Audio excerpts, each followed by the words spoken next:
এবারের Pakistan super league পিএসএলে অংশ নিতে রেকর্ড সংখ্যক বাংলাদেশি ক্রিকেটার রেজিস্ট্রেশন করেছেন। জাতীয় দলের বাইরে থাকা সাকিব আল হাসান সবচেয়ে দামি ভিত্তিমূল্যে আছেন এই তালিকায়। লিটন, মিরাজ, শান্ত 3 ফরম্যাটের অধিনায়কই পিএসএল খেলতে নিবন্ধন করেছেন। সবার ভিত্তিমূল্যই কোটি রুপির ওপরে। এক নজরে দেখে নেওয়া যাক পিএসএলে রেজিস্ট্রেশন করা 50 বাংলাদেশির নাম ও তাদের ভিত্তিমূল্য।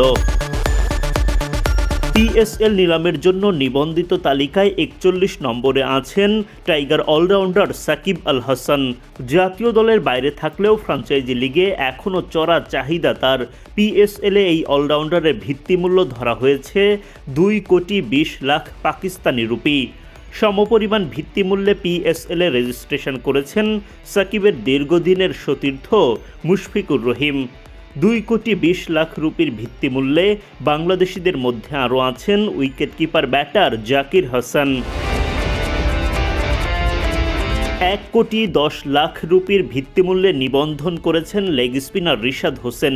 কদিন আগে বিগ ব্যাশ মাতিয়ে এসেছেন তিনি। পিএসএলে খেলার অভিজ্ঞতাও আছে রিশাদের। 1,10 লাখ রুপির ভিত্তিমূল্যের ক্যাটাগরিতে আছেন আরও এক ঝাঁক বাংলাদেশি তারকা। টি-20 অধিনায়ক লিটন দাস, ওয়ানডে অধিনায়ক মেহেদী হাসান মিরাজ ও টেস্ট অধিনায়ক নাজমুল শান্ত আছেন এই ক্যাটাগরিতে।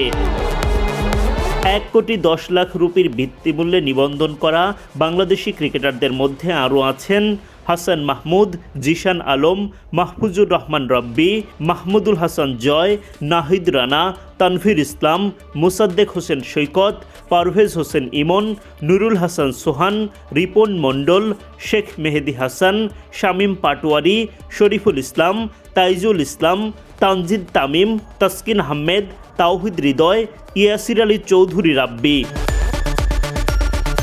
60 লাখ রুপির ক্যাটাগরিতেও বাংলাদেশিদের ছড়াছড়ি।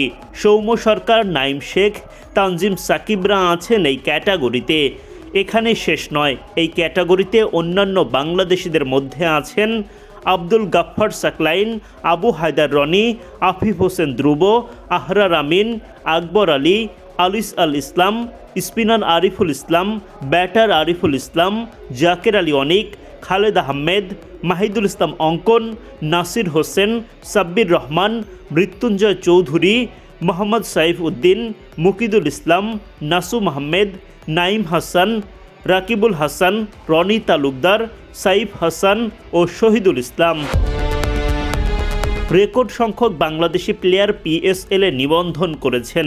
এদিকে এবারই সবচেয়ে বেশি বাংলাদেশি ক্রিকেটারের পিএসএলে দল পাওয়ার সম্ভাবনা রয়েছে। একে তো আইপিএলের সময়টাতে মাঠে গড়াবে পিএসএল, তার উপর ভারত, পাকিস্তান, বাংলাদেশের মধ্যকার ভূরাজনৈতিক বর্তমান পরিস্থিতি প্রভাব ফেলতে পারে পিএসএল নিলামে। তাই তো 11 ফেব্রুয়ারি পিএসএল নিলামে আলাদাভাবে নজর থাকবে বাংলাদেশিদের।